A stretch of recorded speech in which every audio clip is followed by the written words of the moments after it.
Hello, and welcome to Handling History. I'm Theo. This is the third video in my series highlighting my collection of British hammered coins. Today, I wanted to highlight a recent addition to my collection, a penny of the Anglo-Saxon king Edgar. Edgar ruled as King of the English from 959 to 975 after the death of his older brother Eadwig.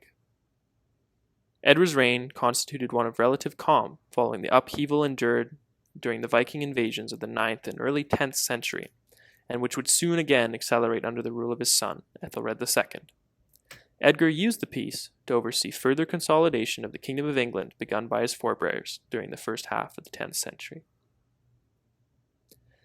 This piece, on the obverse, has a small cross, surrounded by the legend, Edgar Rex, beginning with a crescent. This is an interesting variety, as most legends of this type usually start with the cross. On the reverse, we have the moneyer's name, Durand, above and below three crosses. Probably minted in York, this coin has a similar reverse design to the Edward penny that we looked at in the last episode. Varieties for this type center on the construction of the reverse. Above and below the moneyer's name, we see 4 dots. This is a variety of the trefoil type, the most common reverse.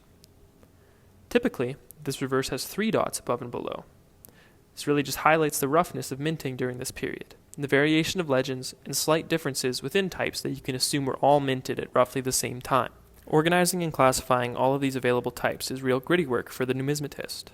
A harder job for coins such as this, which don't exist in large enough quantities where you have significant variation, but aren't quite rare enough that you don't have variation at all.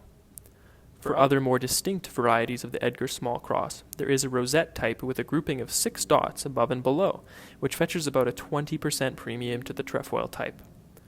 There's also 2 significantly rarer varieties of the small cross obverse, the annulet type, with 2 flanking crosses replaced by circles, and the one displaying the mint name.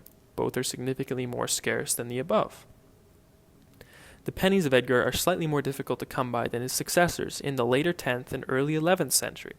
The portrait types of Edgar are substantially more expensive. The most recent sale of a pre-reform type with a more archaic style was for around $3,000 US, which is a rougher example. The reference for this coin is Spink 1130 and North 747. This coin was originally purchased in 1960 from BACB in London for £6. A similar quality example, with 4 dots above and 3 below, also struck under Durand, with a different reverse legend including a cross, not a crescent, sold for $17.50 US in 2021. I have not found a similar 4-pellet example listed for sale or in a reference catalog. If you have seen one, please do let me know in the comments so I can track other examples down to compare. The pieces listed in the British Museum catalog also do not match this example. The hunt for interesting coins is always on.